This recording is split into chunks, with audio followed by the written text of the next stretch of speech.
နောက်တစ်ခုကကလေးကို no နဲ့အကောင့်တတ်မှတ်ရုံပဲတတ်မှတ်လို့ရတဲ့အကောင့်နည်းနည်းကြာရင်မိတ်သွားမယ်အကောင့်လေးပေါ့နော်အဲ့ဒါကျတော့ expense အသုံးစရိတ်တွေ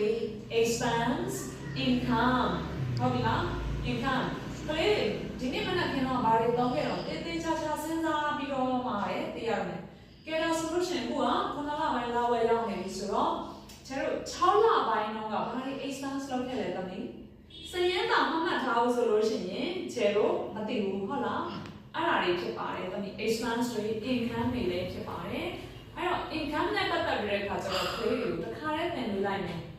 mindset ပေါ့နော်ဟာအလောက်လောက်နေတာလာစားတစ်မျိုးပဲရတယ်လို့ထင်ပါတယ်ဘာတွေရနိုင်လဲရော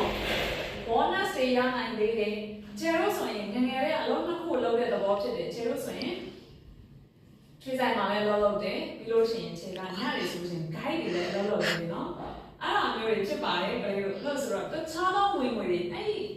အမားတို့ကလည်းသဘောပေါက်တဲ့အခါကျတော့မမိုးတွေပေးတာမျိုးတွေ bonus တွေရတာတွေနော်အဲ့လိုမျိုးတွေအများကြီးဝင်ငွေတွေရှိပါတယ် guide ကရတဲ့ပတ်စံလေးမနက်ခင်းဆိုလို့ရှိရင်လည်းခြေတို့အဲ့ guide အိမ်ကနေပြီးတော့ခြေတို့သမင်းကျွေးရတယ်တခြားစီထည့်ပေးတာဘာညာပေါ့အများကြီးရှိသေးတယ်ကွယ်ဟုတ်တယ်မလားအင်္ဂါနဲ့ပတ်သက်လို့တစ်ခုတည်းပဲရှိတယ်လို့ငါလုံးတစ်ခုလုံးနေတာဒီတစ်ခုတည်းရပဲလာစားလွဲလို့ဘာမှဝင်ဝင်မရှိဘူးလို့မထင်ပါနဲ့တခြားကပတ်စံတွေရလာတဲ့မိသားတွေမျိုးစုံရှိပါတယ်နော်တမီးတို့ကိုအပိတ်ကြီးလေတော်ပြီငါလာပဲရတယ်အဲ့လိုမျိုးကြီးစိတ်ထဲမှာမထားပါနဲ့နော်တမီးတို့ okay ကဲရပါပြီ